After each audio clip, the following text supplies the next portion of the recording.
Hello and welcome back to the channel. It's Andy here and welcome to the review from round 4 of 21 of the 2019 Formula 1 World Championship. It's the Azerbaijan Grand Prix from the Baku City Street Circuit. A new track to the calendar relatively, having only had 3 races, and usually one that brings us quite a bit of excitement. And although it kind of petered out towards the end, boy, did this give us plenty to talk about this weekend. So let's get straight into it right away. Only real bit before any practice sessions to mention of worthy note was that Honda brought a Spec 2 power unit meant to be for improved reliability and durability after finding some issues with Kvyats in China. That would make me chuckle later on. And Giovinazzi, once again, poor Italian, had to endure a 10-place grid penalty because he had to change his ECU again in that Alfa Romeo, so not ideal for him. Is he ever going to get a clean weekend? It's friggin' not likely at the moment. Tyre compounds, obviously hard, medium, soft. It was the C2, C3 and C4, so it was the middle range of compounds. And straight into FP1, and the first big story of the weekend was the session was abandoned after about 10 minutes or so. Only 2 drivers had set a lap, which was the 2 Ferraris of Charles Leclerc and Sebastian Vettel. George Russell went over down towards turn 3 and ended up running over a loose manhole cover. It completely destroyed the floor of that Williams, ripped it into shreds, actually cracked the chassis in 2 almost. And they basically had to red flag the session to check all of those manhole covers. You can actually, on the screen, on the picture I've selected, you can see one to the left hand side. So something like that just completely ripped off the floor. Now, Leclerc, it showed you another video, Leclerc had actually ran over it with his wheel the lap before and it kind of loosened it, and Russell just went right over it, straight over the top, and the downforce created was just sucked it right up and it just ripped the floor up. So FP1 got abandoned because of that. Williams not too happy either, because obviously that's a massive repair job. Russell couldn't take part in FP2 because of it.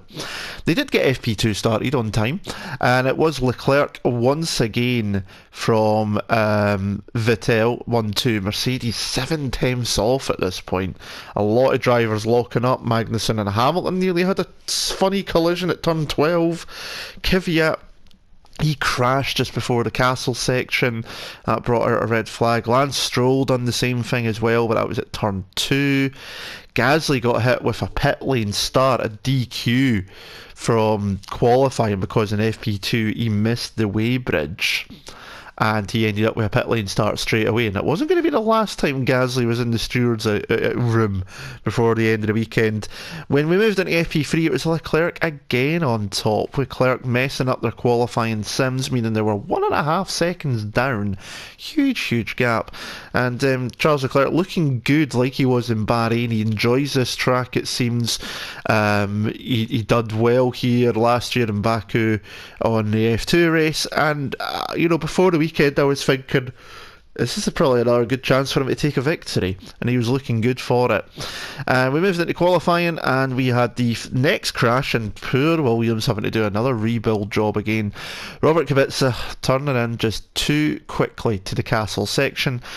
Left wheel clips the inside wall, pushes onto the outside, such a narrow section, into the right hand side, boof, done. He was out. It was expected he would have been out anyway. It was late on in the session. Russell was obviously out as well, as was Lance Stroll. Roman Grosjean and Nico Hülkenberg really struggled this weekend. He was out in Q1. Q2, Sainz, Ricciardo, Albon, Magnussen, all out along with Gasly, who had been in qualifying up to a point. But obviously the big story from Q2 was the picture you see on your screen that I've selected. Charles Leclerc with his quote-unquote stupid crash. He was so annoyed with himself. Just locked up into the castle section and ended up into exactly the same barrier that Kubica did in Q1. And Well, for me, I think regardless of the Mercedes pace that came along, I think he was on for pole position still. As I say, he looked really good round here. Just a silly mistake locking up and just couldn't scrub the speed off in time, and he put it in the wall, and that knocked him out of the session for Q3 and out of the run for pole position. In Q3 though, it was Valtteri Bottas. Porridge Boss 2.0 was back again. Only a couple of hundredths from teammate Lewis Hamilton. Vettel and Verstappen took up P3 and P4, about 3 times down though for Vettel on the Mercedes. Perez with a brilliant P5, Kvyat with an awesome P6 along with Norris in P7. Giovinazzi took P8, actually out-qualified Kimi Raikkonen, but his 10th place penalty dropped him back to 18 for that ECU change. Raikkonen P9, but another one to get disqualified from qualifying. His front wing failed a flex test in pit lane, and what was really perplexing the teams was that normally in the past, if a car had failed a flex test by the minimum amount that, you know, Raikkonen's did, or Gasly, who actually got kicked out of qualifying for a gate as well as having his start from pit lane for the weighbridge, he exceeded the fuel flow on his quick lap in Q1. It was only by a small amount as well. And normally what used to happen before was Charlie White, and God bless his soul, would come and tell the teams, look boys, this is what's happening, you need to fix this, happens again, you're going to get kicked out. But the FIA now seem to be taking a much more harder stance on this kind of thing, and it's just straight to reprimand, straight to DQs. So Raikkonen was kicked to a pit lane start as well, along with Gasly, and obviously Kubica was going to be starting there with the rebuild and the changes that they had to do with his car. But yeah, the FIA were really coming down on people this weekend. Really fun. I also just remembered, actually, I completely ignored the fact from FP1 with George Russell, actually. Obviously, the manhole cover thing was not great.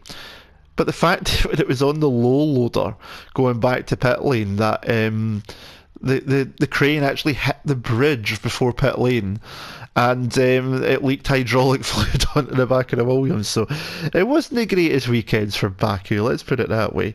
And it didn't get much better for Williams either. I mean, it went into the race because Kubica was actually put out into pit lane 9 minutes earlier than he should have been, which meant, although it didn't get announced to something like lap 14, he was automatically going to get hit with a drive-through penalty. He was too early into pit lane for a pit lane start, so not a good weekend for Williams in the least side of things at all. But when we get into the start of the race, Hamilton got an absolute blinder of a start, nearly got through on Bottas into turns 1 and 2, but the Finn managed to hold on, and then through the second part of the lap, he pulled already a second and a bit clear of Lewis in that first lap. I don't know what happened to Hamilton. He was right behind him, and then Bottas just went boom and disappeared very, very quickly indeed. So unsure quite what happened. Ricciardo got the jump on Leclerc, which was not good for the Ferrari, and Perez got the jump on Verstappen up into P4. That was good for the Racing Point, but not good for the Red Bull. Pretty much ruined his race strategy. Leclerc would get past Ricciardo into turn 1 at the start of lap 3 for P9. Sainz past Kvyat for P7 into T1 as well. The next lap following, with Leclerc following through into turn 2 and Kvyat. So the Russian struggled on his tyres. Lap 5, Leclerc managed to get past Sainz. Well, Kvyat was still going backwards down to P12 as Stroll passed him. Ricciardo got past him, and Albon sneaked through as well into turn 2 with as I say, his tyres were pretty much shot on those soft compounds. Lap 6, Verstappen finally used DRS to get past Perez for P4, but he'd already dropped a good chunk away from those ahead. Leclerc got Norris for P6 and got Perez for P5 the next lap, dispatching him much quicker than the Red Bull could in the laps previous. Lap 7, Raikkonen, the first one into pit lane for a new set of mediums. He was saying on the radio he was struggling to fight on the hard tyres. He was on the hardest compound at that point, so they pitted him and put on the medium tyres. We've seen Leclerc get past Verstappen on lap 10 into turn for P4. Verstappen was on the radio saying his engine braking was not very good. It wasn't working properly. It felt like a handbrake in certain corners, so it was not too good at all. It did obviously fix itself, some setting changes. And then Gasly going up to P9 for passing Ricciardo into turn 3 as he tried to recover from his pit lane start. We see another driver starting to pit as well, so that was just, you know, what brought him up through the field a lot quicker too. Lap 12 was the first pit stop for one of the main leader zone. It was Sebastian Vettel who pitted just as Leclerc was about to catch him, which was interesting. Came in, went onto the medium compound tyres, so the yellow marked tyres, rejoining P5 just ahead of Carlos Sainz, but no more. Bottas pitted the next lap from the lead. He was on mediums, rejoining P4. That was just to cover off Vettel. Hamilton done the following lap. So Leclerc was now in the lead on these medium tyres. Hamilton rejoining P4 behind Bottas, but still ahead of Vettel. But Sebastian wasn't too far behind at that point. Looked like we might have had a fight in our hands, but nothing materialised. Verstappen pitted in lap 15 from what was P2, region tyres rejoining P6 behind his teammate, funnily enough, who hadn't pitted yet, but it wasn't too bad, and he got through pretty quickly. And then for me, there was a bit of a lull in the race. There wasn't very much going on. We were waiting for Leclerc to stop. The Mercedes were catching up. The gap went from 15 seconds to 7 seconds by lap 22.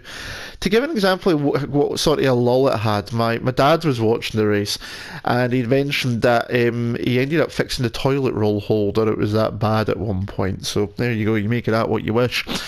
Lap 25, Romain Grosjean locked up into turn 15, ran wide into the escape road. Quick little pirouette, lighting the tyres up, but it allowed Ricciardo through. Up a place, and he also had to wait as Raikkonen came through as well. That helped the Finn through, and then Hulkenberg got by into P1, so that wasn't too good. One lockup costing them 3 places, and it was the start of a more bigger issue for the Frenchman.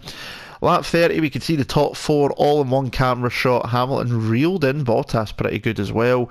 Leclerc still to pit on his medium tyres. Lap 32, Bottas retook the lead under DRS, making a move quickly before Hamilton could catch up too much. And on the same lap, we've seen a peculiar and quite bizarre incident between Daniel Kvyat and Daniel Ricciardo, the two Daniels, former teammates at Red Bull, fighting over, I believe it was 10th place. And Ricciardo tried to make a move up the inside into turn 3, locked up, went down the escape road. Because of that, Kvyat couldn't make the turn, and Kvyat's kind of parked in the way, trying to get reverse himself, can't engage reverse.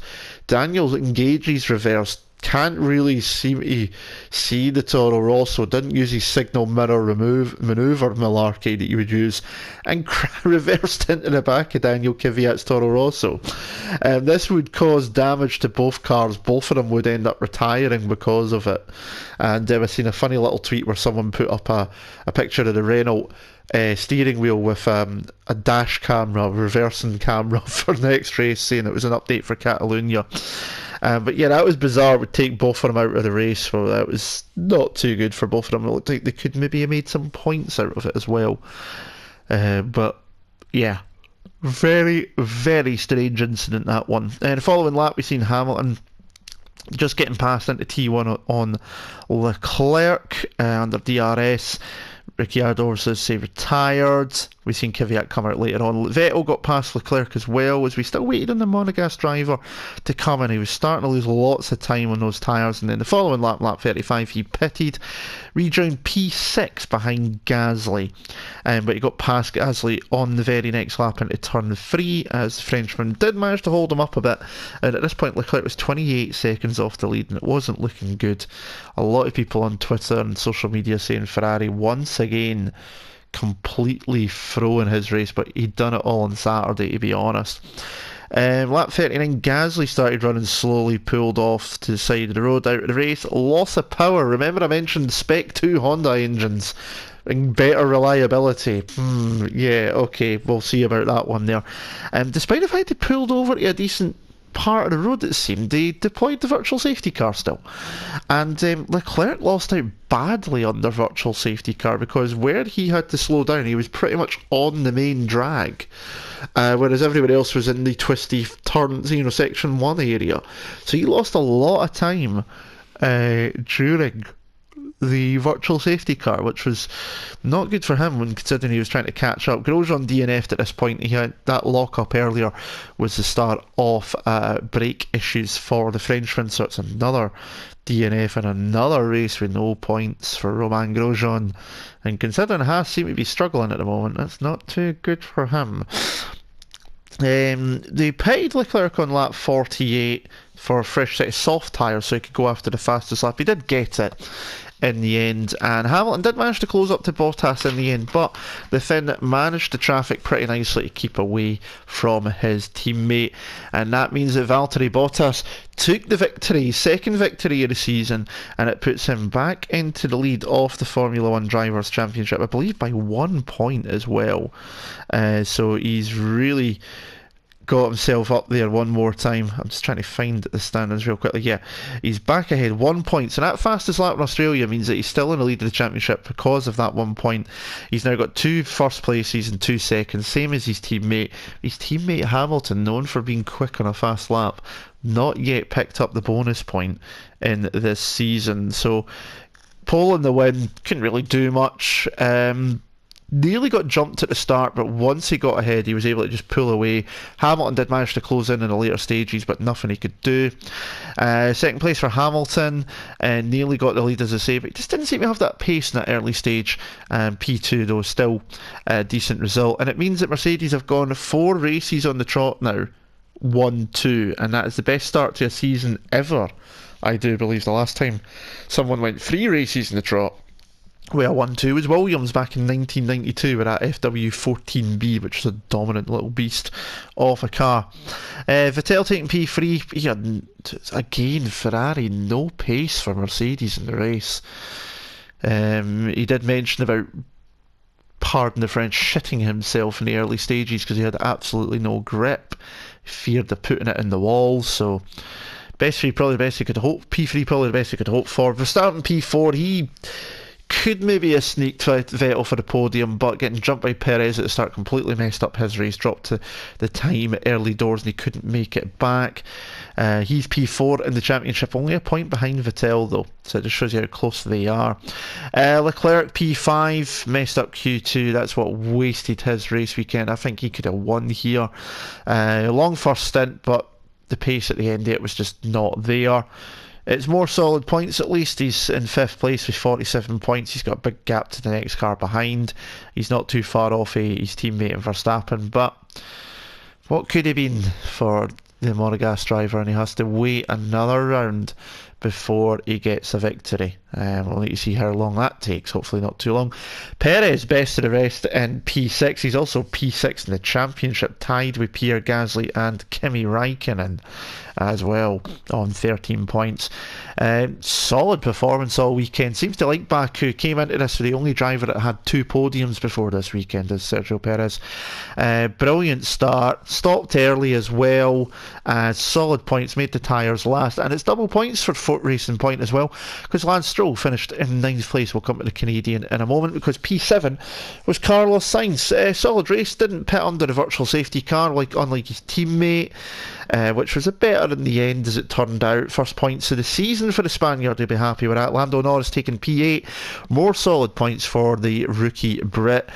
He did pit under virtual safety car but couldn't make the time back up. He also had a couple of flirtations with the barriers. He was a bit worried about the car at the end, but it did make it to the end, and that's the first double points for McLaren since Baku last year. Nearly a full calendar year to the day since they last got double points, so they'll be happy with that.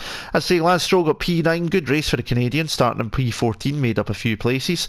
Just solid race, didn't see too much of him, but after crashing in the FP2, points will certainly be much welcome for him. And Raikkonen, for me, I've got to say Raikkonen was my driver of the day actually.